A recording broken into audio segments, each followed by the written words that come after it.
वंदे मातरम विद्यार्थियों, आज हम कक्षा 12 की राजनीति विज्ञान के एक अन्य मॉडल पेपर यानी तीसरे मॉडल पेपर का अभ्यास करेंगे। इससे पूर्व मैंने 2 मॉडल पेपर का अभ्यास करवाया है, जिनकी वीडियो इसी चैनल पे अपलोड है। और प्रयास किया है कि जो बोर्ड पैटर्न है, जिस प्रकार से बोर्ड में मुख्य परीक्षा में जो भी पेपर आएगा उसी हिसाब से प्रश्न इसमें पूछे गए हैं। और आपको इससे 1-2 वीडियो अगर आप देखेंगे तो आपको अंदाज हो जाएगा किस तरीके से आपको उत्तर लिखने हैं, किस तरीके के प्रश्न पूछे जाते हैं। तो आइए शुरू करते हैं। हमारा पहला प्रश्न है, क्योंकि सबसे पहले जो वस्तुनिष्ठ प्रश्न पूछे जाएंगे इस बार भी, तो पहला प्रश्न है, बेलग्रेड गुट निरपेक्ष सम्मेलन कब आयोजित हुआ? आपका पहला प्रश्न है, बेलग्रेड गुट निरपेक्ष सम्मेलन कब आयोजित हुआ? 4 ऑप्शन है, 1956, 1960, 1961 या 2006 में। तो इसका सही आंसर है 1961 में बेलग्रेड में गुट निरपेक्ष आंदोलन का सम्मेलन हुआ। अगला हमारा प्रश्न है, ये किसने कहा कि लेनिनवाद साम्राज्यवाद के युग का और श्रमजीवी क्रांति का मार्क्सवाद है? काफी इंपॉर्टेंट कथन है। ये कथन किसका है कि साम्राज्यवाद के युग का जो लेनिनवाद है वो साम्राज्यवाद के युग का और श्रमजीवी क्रांति का मार्क्सवाद है। 4 ऑप्शन है, मार्क्स, लेनिन, स्टालिन या माओ। तो इसका आंसर है स्टालिन। अगला हमारा प्रश्न है, किस वर्ष दक्षिण एशिया मुक्त व्यापार क्षेत्र समझौता यानी साप्टा पे हस्ताक्षर हुए? ऑप्शन है 1947, 1994, 2002 या 2006। तो साप्टा पे जो हस्ताक्षर हुए थे 2002 में हुए थे। अगला हमारा प्रश्न है, भारत श्रीलंका समझौते का मुख्य प्रयोजन क्या था? भारत और श्रीलंका के बीच में जो समझौता हुआ उसका मुख्य लक्ष्य क्या था? पहला, तमिलों के विरुद्ध भारत का युद्ध। दूसरा, श्रीलंका का विभाजन करने का भारत का इरादा। तीसरा, सेंगली तमिलों के बीच में स्वजातीय विषयक संघर्ष समाप्त करना। और चौथा था तमिल मिलिटेंट ग्रुपों का वैधीकरण करना। तो अब इसमें से आप थोड़ा सा अगर आपने ये पूरा पाठ पढ़ा हुआ है तो आप आराम से इसका आंसर बता सकते हैं। भारत तमिलों के विरुद्ध भारत का युद्ध ये बिल्कुल हो नहीं सकता। दूसरा, श्रीलंका का विभाजन करने का भारत का कोई इरादा नहीं था। और तमिल मिलिटेंट ग्रुपों का वैधीकरण भी ये भी कोई भारत का इरादा नहीं था। तो इसका सही आंसर हो गया सेंगली और तमिलों के बीच में स्वजातीय संघर्ष समाप्त करना। यानी आपको पता होगा कि श्रीलंका में जो वहाँ के मूल रूप से सेंगली और भारत से गए हुए तमिल लोगों के बीच में संघर्ष चल रहा था, उसको समाप्त करना है, वो भारत श्रीलंका समझौते का उद्देश्य था और इसीलिए भारत ने वहाँ शांति सेना भी भेजी थी। अगला हमारा प्रश्न है, रियो डी जेनेरियो किस देश में है? काफ़ी फेमस शहर है और रियो पृथ्वी सम्मेलन जो हुआ था वो रियो डी जेनेरो में हुआ था और उसको शॉर्ट में रियो भी कहते हैं। तो ऑप्शन हैं ब्राजील, स्पेन, जापान या फ्रांस। रियो डी जेनेरो किस देश में है? इसका आंसर है Brazil. Rio de Janeiro Brazil का बहुत प्रसिद्ध शहर है और काफ़ी प्रसिद्ध है। और अगला प्रश्न है, दिसंबर 1952 में भाषा के आधार पर गठित होने वाला प्रथम राज्य कौन सा था? भारत में आपको पता होगा कि भाषा के आधार पर राज्य गठन की मांग भी हुई थी और एक आंध्र प्रदेश के नेता श्री रामुलु पोट्टू है, वो पोटी जो भूख हड़ताल पे भी बैठे थे। तो सबसे पहले भाषा के आधार पर गठित होने वाला राज्य कौन सा था? ऑप्शन है आंध्र प्रदेश, केरल, तमिलनाडु या हिमाचल प्रदेश। तो इसका सही आंसर है आंध्र प्रदेश। अगला प्रश्न है, द्वितीय पंचवर्षीय योजना में सर्वाधिक बल किस पर दिया गया? आपको प्रश्न मैं बार बार कहता हूँ कि प्रश्न आपको परीक्षा में बहुत ध्यान से पढ़ना है। कई बार जल्दबाजी में, ओवर कॉन्फिडेंस में प्रश्न गलत पढ़ लेते हैं और उसका आंसर गलत कर देते हैं। जैसे पहला प्रश्न, ये प्रश्न है कि द्वितीय पंचवर्षीय योजना, जल्दबाजी में अगर प्रथम पंचवर्षीय योजना आपने पढ़ लिया और उसका उत्तर दे दिया तो उत्तर गलत हो जाएगा। द्वितीय पंचवर्षीय योजना पर किस पे बल दिया गया था? तो कृषि, उद्योग, पर्यटन या यातायात व संचार। तो इसका सही आंसर है उद्योग, क्योंकि पहले जो पंचवर्षीय योजना थी उस पर कृषि पे और दूसरी पंचवर्षीय योजना में उद्योगों पे ध्यान दिया गया था। बड़े बड़े उद्योग जो भी है, इस्पात उद्योग विशेषकर, उनकी स्थापना की गई थी। अगला हमारा प्रश्न है, दलित पैंथर्स आंदोलन कहाँ प्रारंभ हुआ था? आपको राज्य का नाम बताना है जहाँ दलित पैंथर्स आंदोलन सबसे पहले शुरू हुआ था। पश्चिम बंगाल, बिहार, उड़ीसा या महाराष्ट्र। तो इसका सही आंसर है महाराष्ट्र। अगला हमारा प्रश्न है, स्वतंत्र भारत की प्रथम स्वास्थ्य मंत्री कौन थे या थी? अब जैसे कई बार तो प्रश्न में भी थोड़ा सा हिंट मिल जाता है, तो आपको थोड़ा सा गौर करना है। अब यहाँ थे और थी लिखा तो कुछ आपको वैसे ही थोड़ा अंदाज लगने जाना चाहिए। ऑप्शन है नरेंद्र देव, भीमराव अम्बेडकर, राजकुमारी अमृत कौर या मौलाना अब्दुल कलाम। तो भारत के प्रथम स्वतंत्र स्वास्थ्य मंत्री है वो राजकुमारी अमृत कौर थी। आंसर सही हुआ।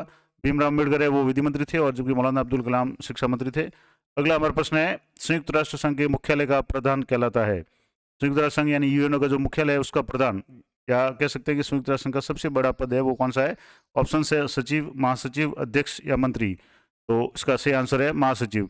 और अभी जो महासचिव है ये भी आपको ध्यान रखना है, कई बार प्रश्न पूछा जाता है। संयुक्त राष्ट्र संघ की स्थापना के संबंध में पूछा जाता है, कितने मुख्य अंग है ये भी पूछा जाता है। और प्रथम जो इसके महासचिव थे ट्रिगवेली, उनके बारे में पूछा जा सकता है। तो आपको इससे संबंधित, क्योंकि पूरा पाठ है संयुक्त राष्ट्र संघ से संबंधित, तो इसको विशेष ध्यान रखना है। अगला प्रश्न है हमारा, वर्ष 2000 में किस राज्य का निर्माण हुआ था? तो ऑप्शन है तेलंगाना, लद्दाख, आंध्र प्रदेश, झारखंड।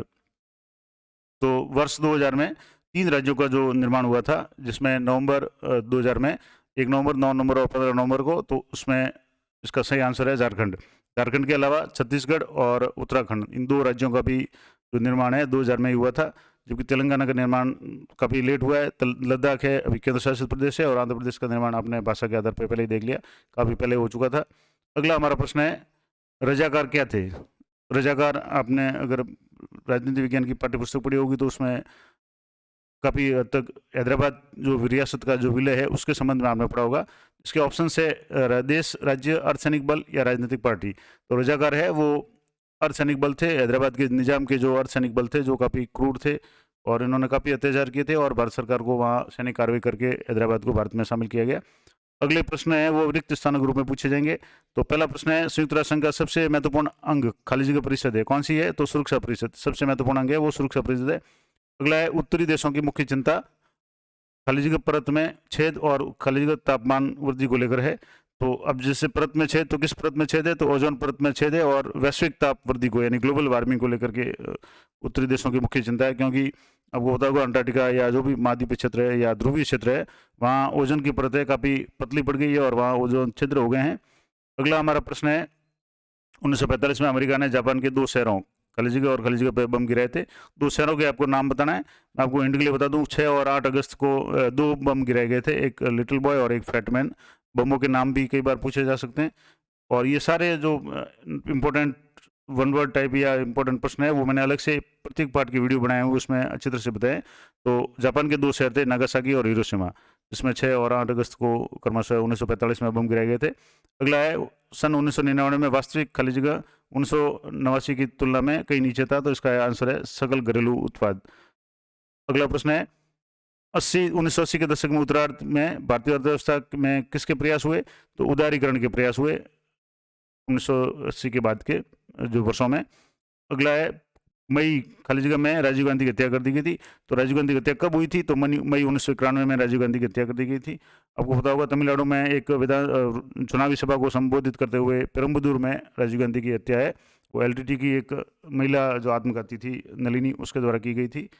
अगला जो प्रश्न है, लघुत्तरात्मक कुछ प्रश्न है कि जैसे पहला प्रश्न है, वार्सा संधि की स्थापना का मुख्य कारण क्या था? तो इसका कारण था नाटो में शामिल देशों का यूरोप में मुकाबला करना, क्योंकि अमेरिका ने नाटो संगठन का गठन किया था, और इसी के टक्कर में या इसी को टक्कर देने के लिए यूरोप में जो भी इसके नाटो के देश है उनका मुकाबला करने के लिए रूस ने वार्सा संधि की स्थापना की थी। अगला प्रश्न है, मार्क्सवाद के असाधारण सिद्धांतकार कौन थे? तो इसका सही आंसर है व्लादिमीर लेनिन, जो रूस से संबंधित थे, मार्क्सवाद के असाधारण सिद्धांतकार थे। अगला हमारा प्रश्न है, सुरक्षा की खाली जगह धारणा के खाली जगह पक्ष है। तो सुरक्षा की अपरंपरागत धारणा के 2 पक्ष है।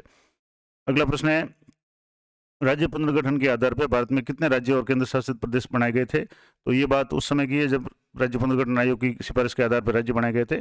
तो 14 राज्य और 6 केंद्र शासित प्रदेश बनाए गए थे भारत में।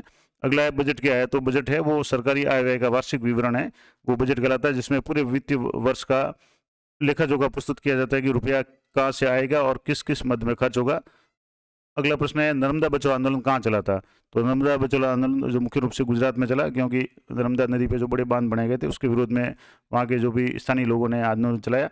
अगला प्रश्न है, मूल वासियों का सवाल खाली जगह संसाधन और खाली जगह को एक साथ जोड़ देता है। उसका आंसर है पर्यावरण, संसाधन और राजनीति को एक साथ जोड़ देता है। अगला प्रश्न है, शीतकाल की अवधि कौन सी रही? यानी शीतकाल का जो काल था, यानी शीतकाल का जो टाइम पीरियड था वो कौन सा था?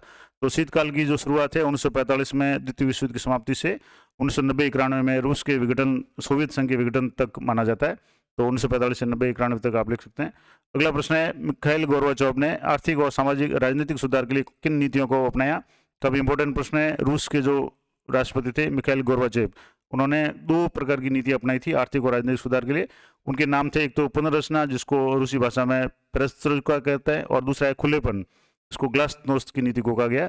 तो 2 नीति थी, पुनर्रचना और खुलापन, या पेरेस्ट्रोइका और ग्लासनोस्ट। ये मिखाइल गोर्बाचोव द्वारा जो नीति है। ये प्रश्न कई बार ये आरएस के एग्जाम वगैरह में भी कई कंपटीशन में पूछा गया है। तो 2 शब्द आपको विशेष रूप से याद करने हैं, पेरेस्ट्रोइका और ग्लासनोस्ट। अगला हमारा प्रश्न है, आर्थिक उदारीकरण की नीति का भारत में सूत्रपात कब हुआ? तो ये 1980 के दशक में हुआ। अगला प्रश्न है, प्रांतीय दल किसे कहते हैं? तो आपको पता होगा, राजनीतिक दलों के अगर अध्ययन पढ़ेंगे तो उसमें राष्ट्रीय दल, राज्य दल और प्रांतीय दल होते हैं। तो प्रांतीय दल वे दल जिनका संगठन और प्रभाव क्षेत्र प्राय एक राज्य या किसी प्रांत या प्रदेश तक सीमित रहता है, उनको प्रांतीय दल कहा जाता है। अगला है, दक्षिणपंथी विचारधारा क्या थी? तो दक्षिणपंथी विचारधारा खुली प्रतिस्पर्धा और बाजार उन्मुक्त अर्थव्यवस्था को प्रेरित करने वाली विचारधारा थी। अगला प्रश्न, कुछ थोड़े से बड़े प्रश्न भाग ब में लघुतरात्मक प्रश्न पूछे जाएंगे, जिसकी शब्द सीमा 50 शब्द होगी। तो इसका प्रश्न, पहला प्रश्न है, गुरुत्वाकर्षण आंदोलन अब अप्रासंगिक हो गया है, आप इस कथन के बारे में क्या सोचते हैं? अपने उत्तर के समर्थन में तर्क दीजिए। अब आपको पहले तो ये डिसाइड करना है कि क्या गुरुत्वाकर्षण आंदोलन है वो अप्रासंगिक हो गया है। अगर हो गया है तो आपको कारण बताना है, नहीं हुआ है तो भी आपको अपना जो भी कथन है उसकी आपको पुष्टि करनी है। तो इसका उत्तर होगा कि गुरुत्वाकर्षण की नीति शीत युद्ध के संदर्भ में विकसित हुई थी। शीत युद्ध के अंत और सोवियत संघ के विघटन से एक अंतर्राष्ट्रीय आंदोलन और भारत की विदेश नीति की मूल भावना के रूप में गुरुत्वाकर्षणता की प्रासंगिकता और प्रभावकारिता में थोड़ी कमी जरूर आई है, लेकिन अभी भी इसकी प्रासंगिकता बनी हुई है। अब ये बिल्कुल अप्रासंगिक हो गया, ये नहीं कह सकते। अगला प्रश्न है, सोवियत संघ के विघटन के पश्चात भारत को रूस के साथ मित्रता बनाए रखने के कौन से 2 लाभ या फायदे मिले?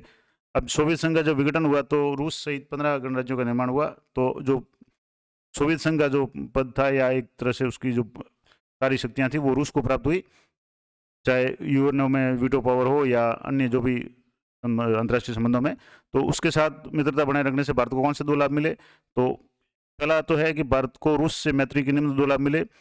प्रश्न अगर मान लो इस तरह का पूछा है जिसमें 1 या 2 संख्यात्मक कुछ पूछा है तो आपको पॉइंट बना करके उत्तर लिखना है। परीक्षा में ये महत्वपूर्ण है, अगर आप पॉइंट वाइज उत्तर लिखेंगे तो उत्तर भी अच्छा होगा और जांचने वाले को भी थोड़ा अच्छा लगेगा, क्योंकि एक ही बात को आप लगातार लाइनों में लिखेंगे उसकी बजाय आप अगर पॉइंट बिंदुवार लिखेंगे तो उसका अच्छा प्रभाव पड़ता है, पूरे के पूरे मार्क्स आपको मिलते हैं।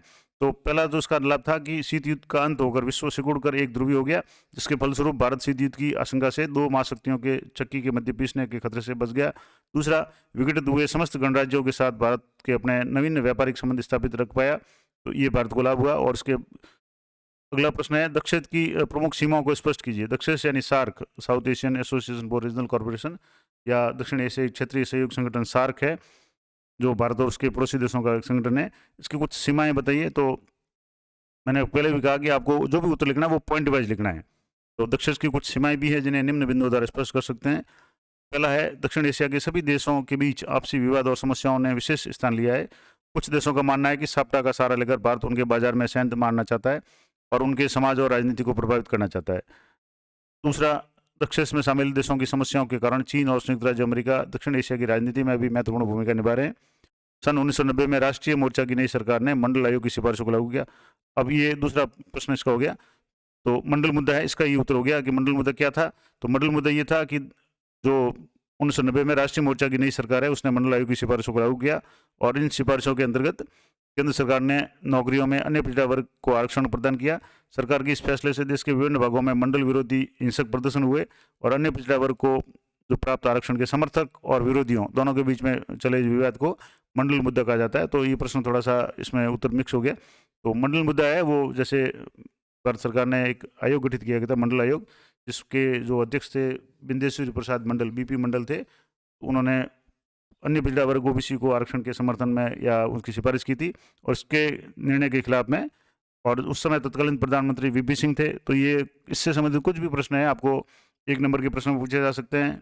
बीपी मंडल या बिंदेश्वरी प्रसाद मंडल का नाम पूछा जा सकता है, किस प्रधानमंत्री के कार्यकाल में रिपोर्ट पेश की गई, लागू की गई, और ये मंडल मुद्दा क्या था। तो आपको पूरी तरह से कॉन्सेप्ट क्लियर होना चाहिए। अगला हमारा प्रश्न है, एक दलीय प्रभुत्व प्रणाली का भारतीय राजनीति के लोकतांत्रिक चरित्र पर प्रतिकूल प्रभाव कैसे पड़ा? एक दलीय जो प्रणाली है, तो अब इसका उत्तर हो गया, एक दलीय प्रभुत्व प्रणाली के कारण कोई अन्य विचारधारात्मक गठबंधन या पार्टी उभर कर सामने नहीं आ पाई जो मजबूत और संगठित विपक्ष की भूमिका निभा सके। विशेष करके जब देश की आज़ादी के 3 प्रथम आम चुनाव हुए थे उस समय कांग्रेस ही एकमात्र पार्टी थी, अन्य जो पार्टियां उनका ज़्यादा कोई अस्तित्व नहीं था। तो इस कारण मतदाताओं के पास भी कांग्रेस को समर्थन देने के अलावा कोई और विकल्प नहीं था। इसके अतिरिक्त एक दलीय प्रभुत्व के कारण प्रशासन की कार्यकुशलता कम हो गई और भ्रष्टाचार में भी वृद्धि हो गई। तो एक दलीय प्रभुत्व के कारण क्या होता है कि कहीं भी किसी भी देश में हो या किसी भी राज्य में हो, वहाँ एक जो भी दल है उसकी तानाशाही शुरू हो जाती है, उसमें भ्रष्टाचार और अन्य कमियां हैं वो पैदा होनी शुरू हो जाती है, क्योंकि विपक्ष अगर मजबूत होगा तो उसकी कमियों को जनता के सामने प्रस्तुत करता रहता है, और जिसके कारण समय समय पे सत्ता है वो पार्टियों की जो सरकार है वो बदलती रहती है, लोगों के पास विकल्प होता है, लेकिन एक दलीय प्रभुत्व के में ये विकल्प के अभाव के कारण कुछ समस्याएं पैदा होती है। अगला प्रश्न है, खाद्य संकट के क्या परिणाम हुए? तो 1960 के दशक में कृषि की दशा अत्यंत खराब हो गई, खाद्यान्न के अभाव में कुपोषण बड़े पैमाने पर फैला, इसने गंभीर रूप धारण कर लिया। 1965 से 67 के बीच में देश के अनेक भागों में सूखा पड़ा। इन वर्षों के दौरान बिहार में उत्तर भारत के अन्य राज्यों की तुलना में खाद्यान्न की कीमतें भी काफ़ी बढ़ी। खाद्य संकट के कई परिणाम हुए, सरकार को गेहूं आयात करना पड़ा और विदेशी सहायता भी स्वीकार करनी पड़ी, और जब विदेशी सहायता स्वीकार करते हैं तो विदेशों की नीतियों को भी पालना करनी पड़ती है, और अमेरिका ने भी इस तरीके से अपनी जो नीतियाँ हैं भारत पे थोपने की कोशिश की थी, और उसी के फलस्वरूप भारत में जो हरित क्रांति यानी ग्रीन इवोल्यूशन का जो भी है वो कॉन्सेप्ट आया, और भारत ने हरित क्रांति के बल पे खाद्यान्न के मामले में आत्मनिर्भरता प्राप्त की। अगला प्रश्न है, गुटनिरपेक्ष आंदोलन का जन्म किन परिस्थितियों में हुआ? तो गुटनिरपेक्ष आंदोलन का जन्म संयुक्त राज्य अमेरिका और सोवियत संघ में चल रहे शीत युद्ध के दौरान हुआ। जब भारत आज़ाद हुआ 1947 में, तब विश्व है दो ध्रुवीयता की ओर बढ़ गया था, और द्वितीय विश्व युद्ध के बाद ही 45 से विश्व में दो गुट बन गए थे। पूंजीवादी समर्थक संयुक्त राज्य अमेरिका, उसके सहयोगी जो भी थे पश्चिमी यूरोप के देश थे, और रूस सोवियत संघ जिसमें साम्यवादी समाजवादी व्यवस्था थी, उसके जो सहयोगी जो पूर्वी यूरोप के देश थे, इन दो गुटों में विश्व बटा हुआ था। तो भारत के सामने समस्या थी कि किस तरफ जाए। तो भारत ने दोनों गुटों से समान दूरी बनाए रखते हुए गुटनिरपेक्षता को अपनाया। गुटनिरपेक्षता का मुख्य उद्देश्य भी स्वयं को शीत युद्ध से अलग रखना था। भारत गुटनिरपेक्ष आंदोलन का एक संस्थापक देश है। भारत के तत्कालीन प्रधानमंत्री पंडित जवाहरलाल नेहरू, मिस्र के राष्ट्रपति गमाल अब्दुल नासिर और यूगोस्लाविया के राष्ट्रपति जोसेफ ब्रोज टिटो गुटनिरपेक्ष आंदोलन के संस्थापक थे। इसके अलावा घाना के वाने एम क्रुमा जो भी है, इनका भी नाम यहाँ लिख सकते हैं। तो ये गुटनिरपेक्ष आंदोलन है। अगला है, गोर्बाचोव द्वारा सोवियत संघ में सुधार के कारण बताइए, यानी किस कारण से गोर्बाचोव ने जो भी नीतियां लाई थी जिसके कारण सोवियत संघ में सुधार के प्रयास हुए। तो गोर्बाचोव निम्नलिखित कारणों से सोवियत संघ में सुधार के लिए बाध्य हुए। इसका पहला जो कारण था कि सोवियत संघ में धीरे धीरे नौकरशाही का प्रभाव बढ़ता चला गया और संपूर्ण व्यवस्था नौकरशाही के शिकंजे में चली गई। दूसरा, सोवियत प्रणाली के सत्तावादी होने के कारण लोगों का जनजीवन है वो कठिन होता चला गया। तीसरा जो पॉइंट था कि सोवियत संघ में लोकतंत्र और विचारों की अभिव्यक्ति की स्वतंत्रता नहीं हो पाती थी, जिसके कारण जिसमें सुधार की आवश्यकता थी। और सोवियत संघ की अधिकांश संस्थाओं में सुधार की आवश्यकता थी, क्योंकि वहाँ लंबे समय से भ्रष्टाचार वगैरह या आक्रमणीयता पैदा हो गई थी। इन सब के कारण वहाँ जो भी ये सुधारवादी व्यवस्था अपनानी पड़ी। अगला प्रश्न है, आप्रवासी और शरणार्थी में अंतर बताइए। दो शब्द है, एक तो आप्रवासी और एक शरणार्थी। दोनों को आपको अगर एक तो मैंने जैसे उत्तर यहाँ लिखा हुआ है आप ऐसे भी दे सकते हैं, और इससे भी अगर आप अच्छा उत्तर लिखना चाहें तो आप एक टेबल बना दें जिसमें आप एक प्रवासी या अप्रवासी लिख दें और एक शरणार्थी लिख दें, तो भी आपको अच्छे मार्क्स मिलेंगे। कोशिश करें कि आप जो भी सिस्टमेटिक पॉइंट वाइज उत्तर लिखें या दोनों को अलग अलग परिभाषा दे दें। जैसे अप्रवासी जो व्यक्ति अपनी इच्छा या मर्जी से स्वदेश छोड़ते हैं उन्हें अंतर्राष्ट्रीय कानून के अनुसार अप्रवासी कहा जाता है। ऐसे लोग आकर्षक सुविधाओं के कारण अपना स्थान छोड़ते हैं।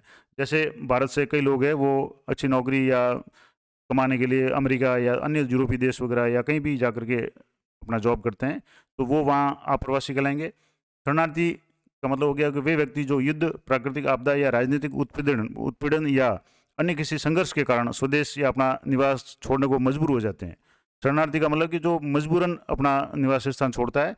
अप्रवासी का मतलब जो अपने इच्छा से स्वदेश को छोड़ता है, अपने देश को छोड़ करके दूसरी जगह जा करके व्यापार धंधा करता है। तो शरणार्थी है वो अपना निवास छोड़ने को मजबूर हो जाते हैं, उन्हें शरणार्थी कहा जाता है। और ऐसे लोग पड़ोसी देश या राज्यों में शरण जाकर शरण लेते हैं।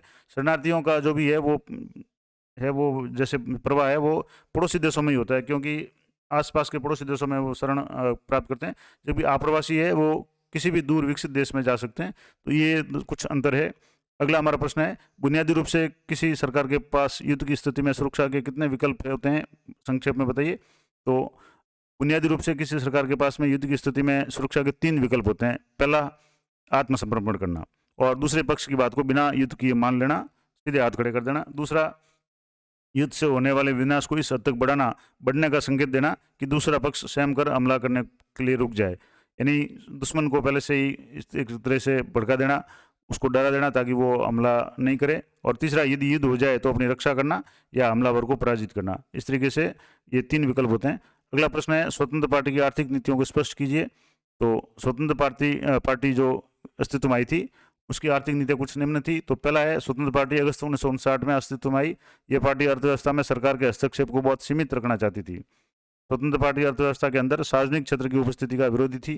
दूसरा, स्वतंत्र पार्टी आर्थिक रूप से कमजोर वर्गों के हितों को ध्यान में रखकर किए जाने वाले कराधान के विरुद्ध थी, यानी जो भी कर वगैरह थे उनके विरुद्ध थी। इस पार्टी ने निजी क्षेत्र को खुली छूट देने का समर्थन किया और यह पार्टी कृषि में जमीन की हदबंदी, सहकारी खेती और खाद्यान्न के व्यापार पर सरकारी नियंत्रण के खिलाफ में थी। तो ये कुछ इंपॉर्टेंट था। अगला है, हरित क्रांति के किन्हीं 4 लाभों को मूल्यांकन कीजिए। हरित क्रांति आपको विशेष तौर से तैयार कर लेना है क्योंकि इसमें दोनों तरह के प्रश्न पूछे जाएंगे। ये भी पूछा जा सकता है कि इसके नुकसान क्या हुए। मैंने पिछले जो 2 मॉडल पेपर है उनमें इसके लाभ और हानियाँ या नुकसान दोनों का डिस्कस किया था। इस बार इसमें पूछा गया है कि 4 लाभ बताना है। तो पहला लाभ है कि हरित क्रांति से खेती और पैदावार में सामान्य किस्म की वृद्धि हुई, यानी जो उच्च क्वालिटी के जो बीज है और जो खाद्य खास करके उर्वरक है, खाद, दवाइयाँ वगैरह, इनके इस्तेमाल से पैदावार में काफ़ी बढ़ोतरी हुई। दूसरा, देश में खाद्यान्न की उपलब्धता में बढ़ोतरी हुई। जब पैदावार में बढ़ोतरी होगी तो खाद्यान्न भी उपलब्ध ज़्यादा रहेगा। दूसरा, हरित क्रांति के कारण कृषि में मझोले दर्जे के किसान यानी मध्यम श्रेणी के भू स्वामित्व वाले किसानों का उभार हुआ। और चौथा जो था कि कहीं भी किसी भी फसल को विकसित करने में सक्षम होने की क्षमता पैदा हुई, यानी जहाँ जैसे एक उदाहरण के रूप में समझे तो जहाँ जैसे चावल का उत्पादन पहले सिर्फ पश्चिम बंगाल, उड़ीसा या आंध्र प्रदेश या दक्षिणी भारत के जो भी राज्य समुद्र तटीय राज्य थे उनमें ही होता था, लेकिन हरित क्रांति के फलस्वरूप पंजाब और हरियाणा में भी काफ़ी बड़ी मात्रा में चावल का उत्पादन होने लगा। तो ये कुछ इंपॉर्टेंट फायदे हुए। नुकसान भी इसके थे। अगर नुकसान का पूछा जाए तो वो आपको नुकसान भी बताने हैं। मैंने पिछले वीडियो में इसके नुकसान भी बताएं, तो आप वो वीडियो जरूर देखें जिसमें एक मॉडल पेपर का पूरा डिस्कशन किया हुआ है। अगला प्रश्न है, दल बदल की नीति का भारतीय राजनीतिक व्यवस्था पर क्या प्रभाव पड़ा। भारतीय राजनीतिक व्यवस्था और इसके कुछ प्रभाव है कि सबसे पहले तो कांग्रेस को इसके बड़ा नुकसान हुआ क्योंकि हरियाणा, मध्य प्रदेश, उत्तर प्रदेश में गैर कांग्रेसी सरकारें अस्तित्व में आई और 1967 के चुनाव में आयाराम गैराम का एक जुमला जो प्रचलित हुआ था और जिसकी दलगत मनोवृत्ति के कारण कांग्रेस सत्ता में आई, लेकिन तो बहुमत से नहीं, और अन्य राज्यों में गैर कांग्रेसी सरकारें बनी। और तीसरा है, दल के प्रति निष्ठा की कमी इंदिरा गांधी की चेष्टाओं में भी दिखी गई और उन्होंने व्हीप का उल्लंघन करके और दल का साथ विश्वासघात करके नीलम संजीवा रेड्डी के स्थान पर वीवी गिरी को है वो राष्ट्रपति का पद दिलवा दिया और दल के प्रति विश्वासघात ने सन 1975 का आपातकाल लाने तक अमर्यादित उछाल दिया। इस तरीके से ये कुछ इंपॉर्टेंट प्रश्न थे। अब यह दीर्घ उत्तरीय प्रश्न जो लगभग 100 शब्दों में आपको देने, और ये खंड स है जिसमें लगभग आपके 2 ऑप्शंस आएंगे और ऑप्शंस में से आपको प्रश्न करने। अब ये भारत के नेपाल और श्रीलंका के साथ संबंधों की विवेचना कीजिए, या दक्षिण क्या है और दक्षिण एशिया की शांति में इसके सहयोग का क्या योगदान है। तो ये कुछ बड़े प्रश्न हैं। अब बड़े प्रश्न अगर मैं डिस्कस करूंगा तो वीडियो काफ़ी लंबा हो जाएगा, तो आप कोशिश करें कि जो छोटे प्रश्न हैं उनको एक बार पहले तैयार कर लें। अगर आप कमेंट करके बताएंगे तो मैं अगले वीडियो में इन बड़े प्रश्नों का भी आपको जो भी रिविजन है वो करवा दूंगा। तो ये इंपॉर्टेंट वीडियो मैंने बता दिया। अब 1-2 तो मैंने ये तीसरा वीडियो है इसका मॉडल पेपर का, 2-3 वीडियो और मैं आपको अपलोड करके बता दूंगा जिसमें आपको किस तरीके से उत्तर लिखने हैं। और अगर आप चाहते हैं कि ये बड़े प्रश्न हैं उनका भी डिस्कशन किया जाए तो आप कमेंट करके ज़रूर बताएं, ताकि मैं अगले वीडियो में बड़े प्रश्नों का भी आपको बता दूंगा किस तरीके से आपको उत्तर लिखना है, किस तरीके से पॉइंट बनाने। ये जो कुछ इंपॉर्टेंट प्रश्न हर जो मॉडल पेपर है, क्योंकि ये पूरा मॉडल पेपर है, जबकि पूरा अगर मॉडल पेपर डिस्कस करने जाएंगे तो वीडियो काफ़ी लंबा हो जाएगा।